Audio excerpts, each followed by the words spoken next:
that's where the Aprilia will have a little bit of something. But again, look at him on the nose into the braking zone there. The rear wheel skipping up off the ground. Pedro has made it through. But Morbidelli, I thought Morbidelli would normally try and come straight back, and he's going to try and do the cutback, but it's because it's a hairpin. If Pedro just shuts the throttle at the apex, he won't allow that to happen. Marquez just needs to check himself for a moment, doesn't he? Yeah, but I don't think he'll want to stay too close for too long, again, because of that front tyre situation.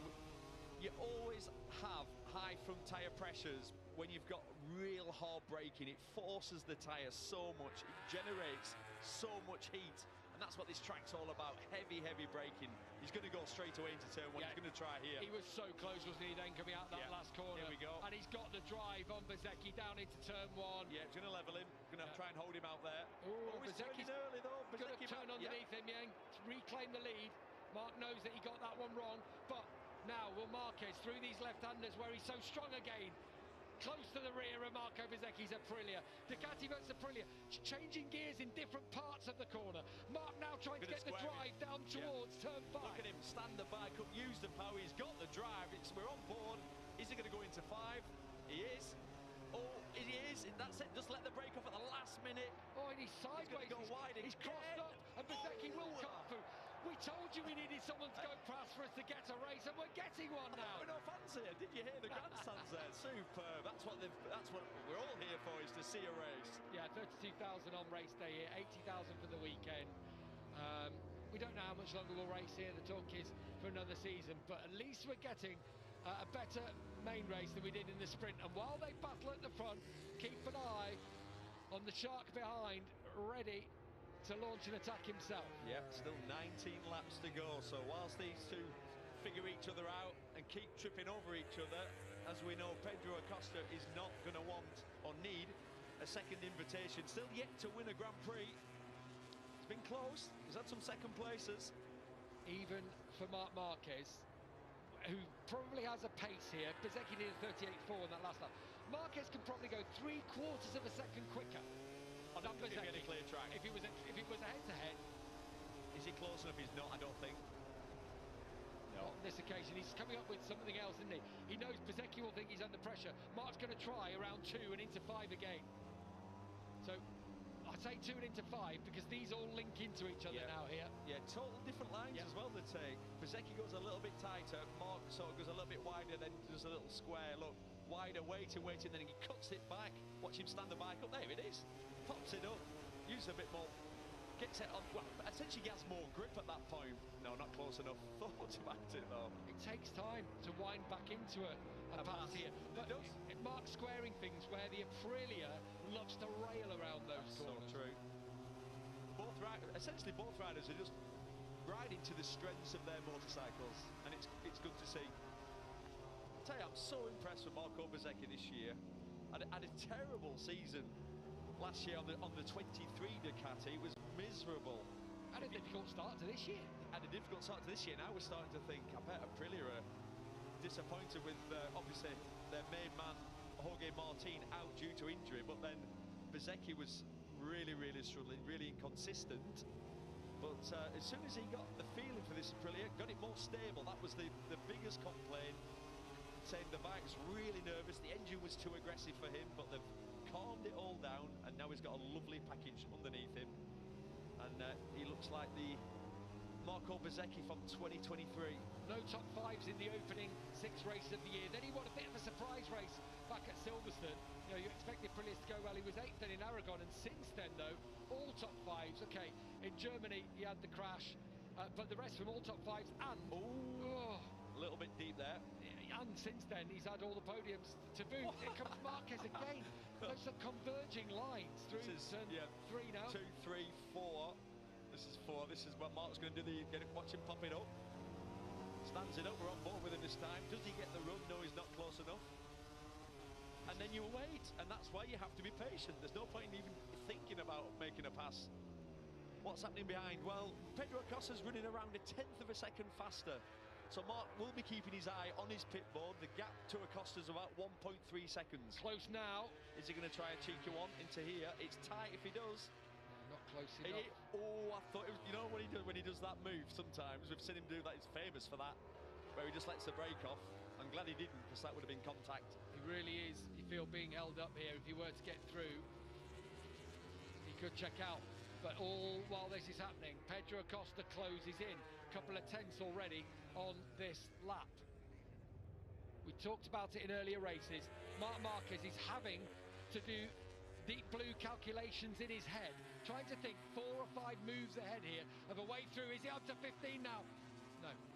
Yeah, that is how you make a pass round here. It starts 3 or 4 corners before. Luckily they're there, so Bez goes deep there, so now it gives Mark a chance. Bez has had to turn in there earlier, so he'll have less drive out. Mark's got much better drive. This is a chance. It is. Marc Marquez comes through. We cross the line. We go on to our 11th lap, and Marc Marquez this time levels Marco Bezzecchi. He's not going to be able to turn underneath him in the same way, and Marc Marquez gives it a little bit of gas into turn 2 and takes charge of the Hungarian Grand Prix now. Has Bezzecchi got anything? Can he rail it around these long left-handers here and maybe have something up towards 5 or up towards turn 9? But just look at the exit speed of Marquez. Look at that. I mean, what was that? 2 or 3 bike lengths just on the exit of turn 4. Now Marquez has to keep his nose clean, hits his markers, I reckon, for the rest of this lap, and that could be his race. Let's keep our eye on the lap times. That's going to be interesting. So Mark's now clear road ahead of him. The last lap for Marc Marquez was a 38.4. Let's see, with some clear track in front of him, what he can do. Yeah, behind Acosta did a 38.2. Look how much Pedro is closing in 3rd place. Sprint wasn't for Pedro yesterday. Marc Marquez a bit deep in there. Yeah, no, that was deep. It's a late apex, but he had to literally grab the handbrake to get that turned. For anyone not aware, they don't have handbrakes. Mark seems to have one attached to his bike. What? Since when? My bike certainly did, because I was known for leaving them on a few times. So round the final complex here through 16, now into the final corner of 17, and just look at that in one lap, having made a pass into turn 1. Yeah, it's Bezzecchi more than anything. His pace at 139.1. I've said this before, though, what happens when you're leading, and you're leading for so long, and someone comes in front of you, it can take you a lap just to get your head around having someone, especially the way the aero works on these bikes. May Bastianini about to... He did rejoin the race, actually. I'm just so pleased that I just had that horrible feeling as the bike sliding across the track here. Look, he starts looking, because he knows what's coming. It was so well done, lucky. Pedro Acosta. Well done, everyone there. Yeah. Even Luca Marini, didn't he? He moved out. Just watch Luca here. Wow, look at that. There's almost no reaction time. You know, he was having such a good weekend as well, and unfortunately for him, it all started in turn 1 in the sprint race when he got collected by Fabio Quartararo, and then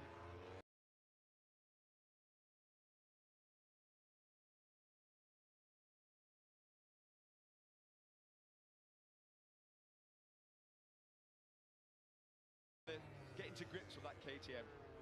Now, Frankie Morbidelli versus Fermin Aldeguer, battle for 4th place here. On that last lap, Morbidelli 138.6.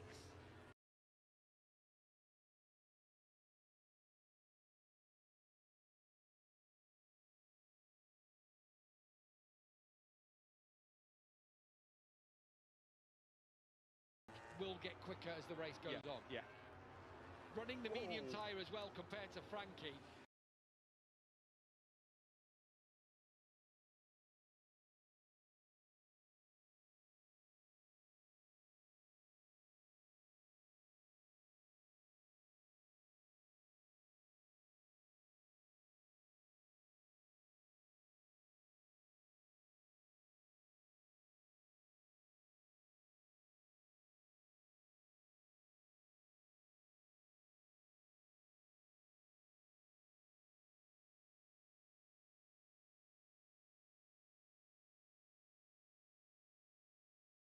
To go. Thank goodness, in many ways, that his start wasn't quite perfect, but that Marco Bezzecchi was up for it, because it's created this Hungarian Grand Prix today. It's been enjoyable, fair up to now, and I think it's still going to rumble on here. Yeah, well, because now Pedro Costa on the first lap though. Yeah, it did. What we're going to see here. Oh, it's his number one problem in the braking zone.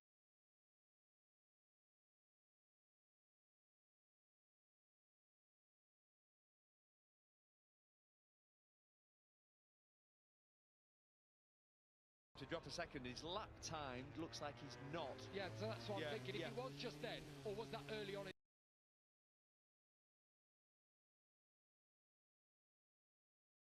the race? You know, because he was in 7th. I don't know. We didn't get a sight of what lap that would have been for Bagnaia. We've seen it already today. People get long lap penalties for not dropping a second in the next sector. On board with Bez. Someone's down. Aldeguer, you saw him a couple of times running wide, and he has crashed out there.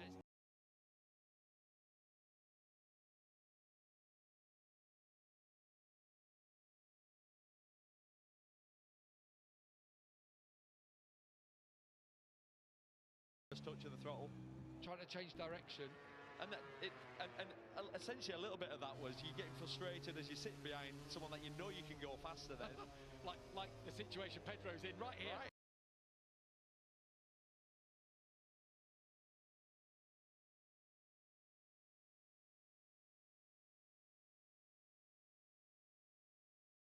That you need to by running through the chicane. Gav, Marc Marquez is going to win this championship, I think, in Misano. I mean, the way it's going, all his main rivals around him, Bagnaia can't score points for the money, and obviously his brother is imploded. I've got a feeling, actually, after this race,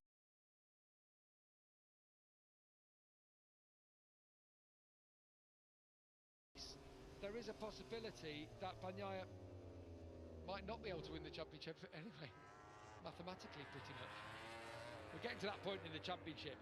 296 points up for grabs after this race. Yeah, I mean, it's not quite going to happen yet for Bagnaia. I think he's close enough. No, not quite. Not quite.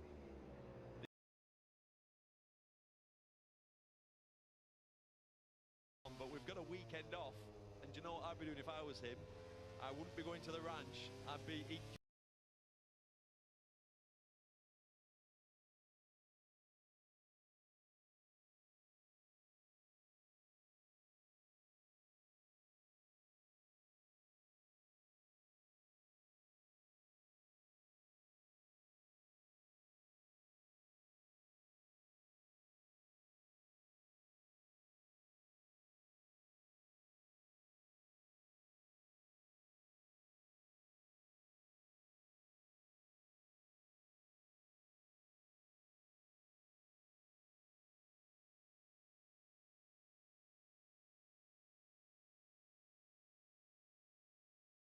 in a moment when he comes through the next sector.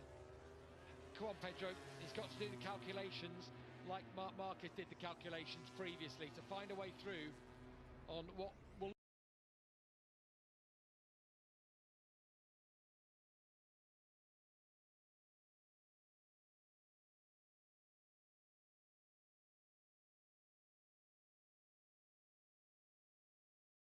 just let the brake.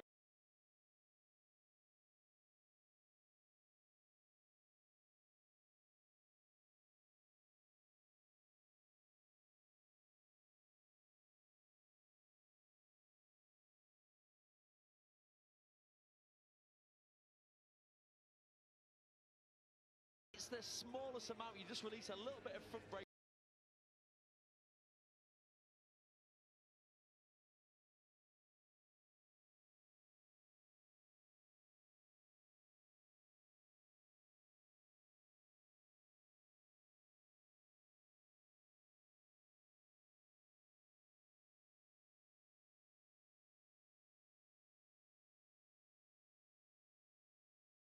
Mistake, and it's the only way to pass, isn't it, really?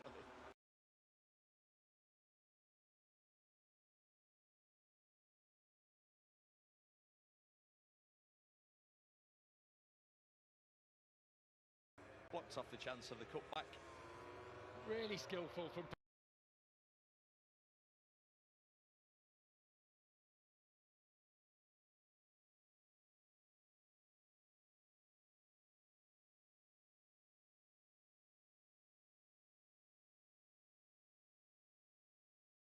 And when you come to a place like this, it's exactly the kind of track that he practices on day in, day out.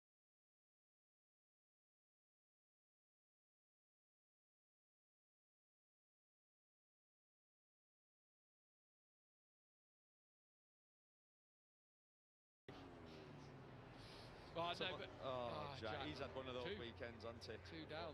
Talk is that he's going to stay there next year. For me, it would make sense. You need someone with V4 experience, and that's what Jack's got. Wow. Down into turn 11. That looked weird. It looked like it kept going in, like something was stuck open.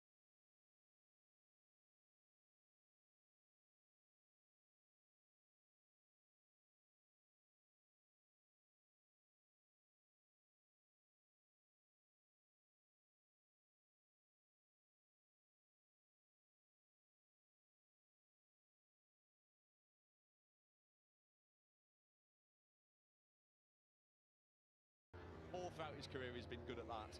That said, he's not used to starting back there. He only qualified.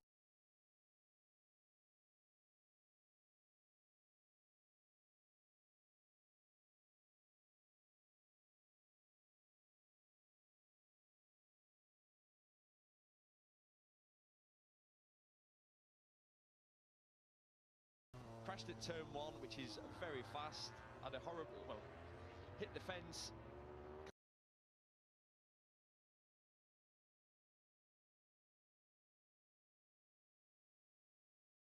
Way faster. So, to win in Misano, Marc Marquez would need a 222-point lead over second place in the championship. As you can see, he's already got that over Bagnaia, for example. Still 296 on the table. Alex basically needs 30 points. He's actually back into the points here. Needs 30 points over this weekend, Barcelona and Misano. I still think it's more likely to be a Japan. Furious, frustrated Jack Miller here.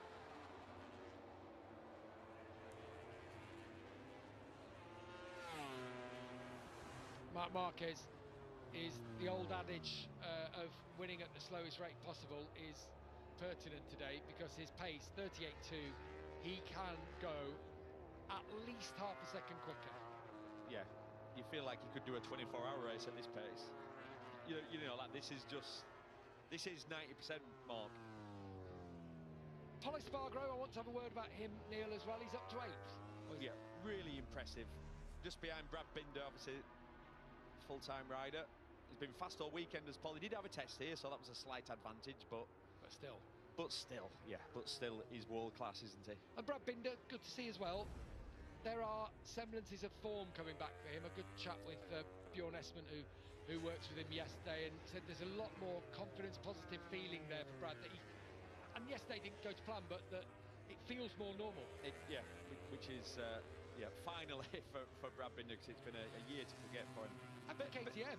KTM have made a big step. Talk this weekend that Pol Espargaro's name is being banded around the World Superbike paddock. We thought he was sort of happily retired, enjoying his life as a retired test rider, enjoying all that. But commentary pundit, he said he didn't regret it. Yeah, so whereabouts in World Superbike? Well, his name's been linked with the factory Ducati role. Aruba? Yes. All right, okay. That's a rumour, by the way. Yeah, I don't know. And this is, by the way, this is not one I've made up. Or is it? Oh, what an enigma. There's not a better feeling, though, when you walk around the paddock and someone comes up to you and they tell you about a rumour that I know I've made up just for bants in a boat. But you're in the middle of a free practice 2 session, there's not a lot happening, and I think, I'll just throw an hand grenade under the commentary box. We'll have a word about that later on. So, Pecco Bagnaia behind Pol Espargaro. 11 seconds down. I reckon it could have been worse, actually. Yeah, it could have been. Yeah. Considering how yesterday went, it looks like a bit better today. But as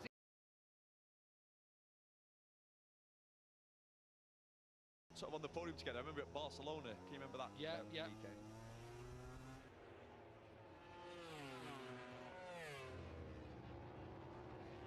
couple of years ago.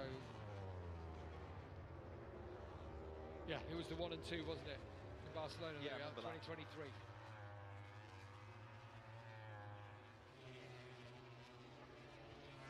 So we're watching Pecco Bagnaia here in 9th place, not able to make any inroads whatsoever on Pol Espargaro in front.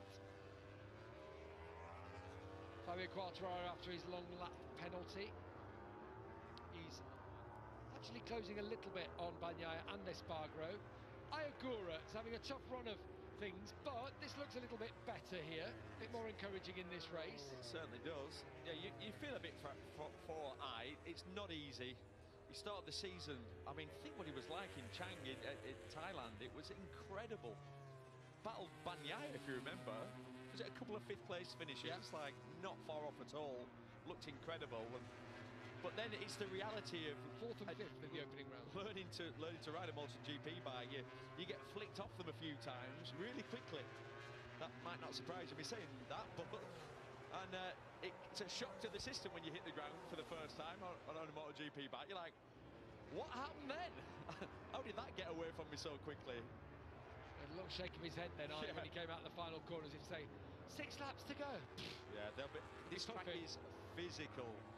The braking zones are physical. All those change of direction. You basically got your bike to brake in a straight line. You've got your bike set to brake in a straight line. But what that means is they're set, so these bikes will be heavy. All those change of direction. They won't feel nimble around this track. And it's not easy to pass someone like Johan Zarco. He's always been a good braker. Doesn't make many mistakes, so doesn't give you many opportunities. We say that about everyone, though, don't we, pretty much now in MotoGP. We're all world champions or Grand Prix winners in some respect. Certainly are. Jorge Martin, track limits warning coming up for him. The yellow flag out in the second part of the racetrack, and it's Zarco's gone down. Commentator's curse. Alone or pushed? Oh, it's a big one. It's a fast one. It's a big one. I think it's at that... Turn 8. 7 or 8 anyway, I think it might be. These are not nice. 8. Watch this, the front's going to fold. Watch how fast this is. I'll tell you what, actually, the bike, I know it still took a big beating. He got away with that all right, as in, hey, that's hurt, don't get me wrong, but, like, at least he didn't get barrel rolled. Yeah, going end over end or something. Marc Marquez 3 seconds out front, mid-38s he's running. He had the medium tyre on, the 3 riders behind him all on the soft tyre. Behind, Martin and Marini also on the medium tyre, right on the back of Morbidelli now. Both of them. Marini the quickest actually of that trio. So Martin and Marini will pressure Frankie Morbidelli soon. They'll come round in the top of your picture. There you can see Morbidelli on the bright luminous yellow bike ahead of Jorge Martin. And there is nothing to choose between them. Here he comes on the nose of the bike for Martin. Levels Frankie, but we know Frankie, he's not going to give it up without a scrap. Looks like Jorge's got it through. Little smile from Massimo Rivola. So, double Aprilia top 4. Who'd have thought we'd been saying that when he looked like he was on his way out and off the Honda about a month or 2 ago? That feels like a year ago now, doesn't it? Around turn 11 and Martin has got it done. He's got the track limits just to think about, but that's excellent. Martin can get some podiums this year, definitely. Yeah. I don't think he's going to beat Marc Marquez at any point. Hey, anything can happen, of course, but Barcelona? He can be best of the rest. Barcelona? Aprilia goes so well around there. It's not a Marc Marquez track, it's one that he's track. definitely... But I think we might have said that a few times already this year. Yeah. And the Red Bull Ring wasn't about I'm boring myself by saying it, so I apologise, ladies and gentlemen. Who's your rider of the race? Could be one of these, perhaps. Martin, Marini. For me, it's Jorge Martin. Pedro Acosta, perhaps, up in second place. There's your QR code. Let us know. 4 laps remaining, just under now, in this Hungarian Grand Prix. Well, I am pleased that we've had a spectacle here today, really am. There were concerns after the sprint yesterday, and sprints have become a bit like that on occasion, haven't they? That's true. No tyre wear, you can go full pace everywhere. And yeah, the sprint format doesn't really work. It's strange, isn't it, that we get very few good sprint races. On paper, you think that it sounds fantastic. It's good for the crowds in the racetrack as well. Yeah, absolutely. And for us, we know a lot of people tune in to join us on a Saturday afternoon. Maybe a rethink about it, about how how it works. Or do you know, I don't think we should have one every weekend. I think maybe pick the odd track that creates good racing. I don't know, but Luca Marini, still in sixth. He is much quicker than Morbidelli, half a second quicker on the last lap. And again, as we've said in this race, just has some working out to do. There's Brad Binder, quicker than Marini and Morbidelli. That's with the soft tyre on. You don't feel like Luca Marini is going to pull a hard move on his mate here. I think he'll... No, I mean, Luca's certainly is not known for being one of the, let's say, wilder, more aggressive riders. But the only issue he's got here, or the main issue, is... slow bike. Yeah, Honda versus Ducati. Yeah. So by the time you get to the next corner... You're too far behind to even attempt it. So it's somewhere like here, he might try and get out of turn 4, square that one off. Depends how much tyre he's got left. He has got the medium compared to Frankie and his soft rear tyre. Yeah, not close enough there.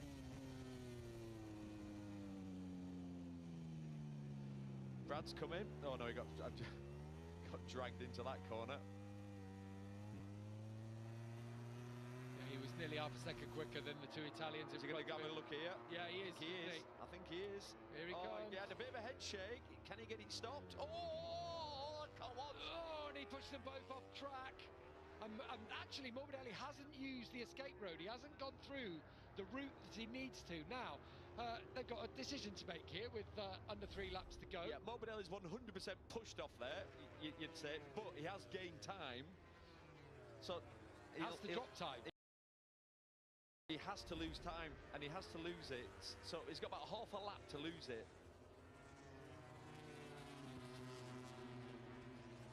Yeah, it's not to the next sector, actually, it's to the finish line.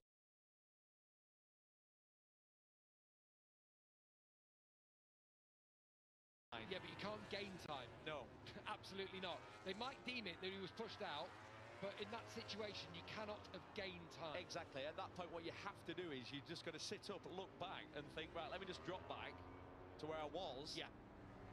Let's see what his lap time is. What's his lap time? Morbidelli 138.8, to second quicker than he has been. Right. So is he going to get a penalty? I think so. But he won't have time to take it. So it'll be added, to his time. Morbidelli to drop a position. Yeah. That's not going to be easy, because if he does one... No. Binder's there as well. Shortcut at turn 9. Been told to drop a position.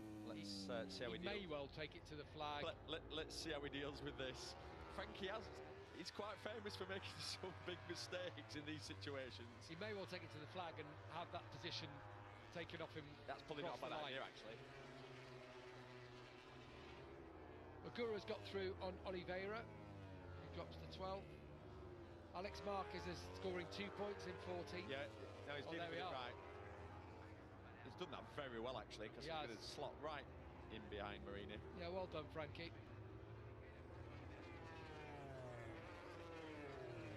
Marini up to 5th. What a weekend for Luca Marini.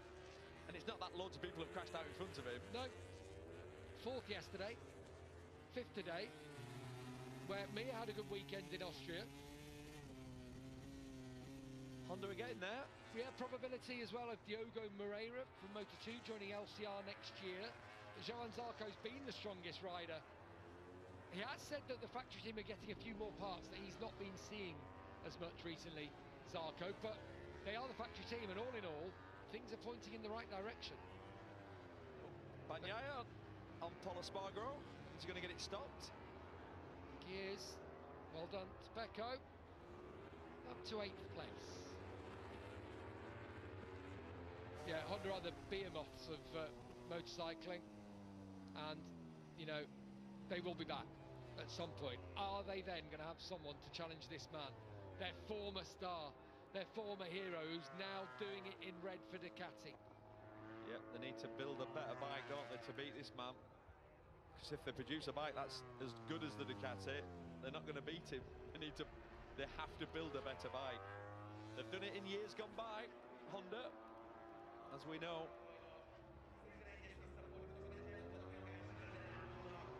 Class again, Gav, I've got to say, class again. It's going to be his 7th Grand Prix win in a row, his 7th double sprint and Grand Prix victory in a row, his 10th double of the season when he's won the main race. He's already won the sprint. And our first visit to Hungary since 1992, first ever visit to here at the Balaton Park circuit, and Marc Marquez racks up another one as he cruises towards the 2025 MotoGP World Championship. Marquez wins again. He had to work hard for it in those early stages. Pedro Acosta comes home in second. Marquez did a 37.8 on that last lap, as if to prove a point. I've got a lot in my back pocket. Yeah, no one did a 37 in the race, except Marc. I'm pretty sure. Maybe Pedro did one. Yeah. Imagine doing a 37.8 on the last lap when you don't need to. Proving a point, it must be. Talk about just putting your foot on someone's head.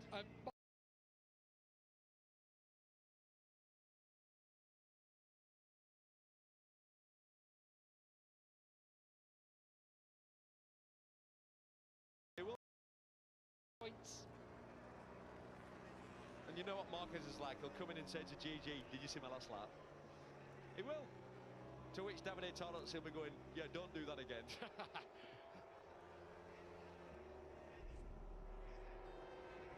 What happened here on the last lap? Down into turn 5. Oh, got it wrong. And that allows us Spargaro to come through. So Pecco crossed the line in 9th place. Like, you look at that. So Pecco's last lap, he's in the 39s. I know he's gone wide, but imagine he's in the 39s and the bike looking like that.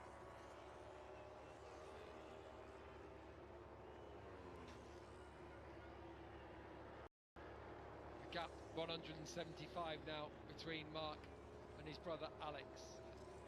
As we said, need to be 222 after the Italian San Marino round. On Italian soil, of course, but it's a San Marino Rimini Riviera Grand Prix. But we've got Barcelona up next. There's Jorge Martin, best result with Aprilia, 4th place. Excellent, excellent ride from the reigning world champion. There you can see steady progress. Yeah, I'm so happy for him. From 16th on the grid.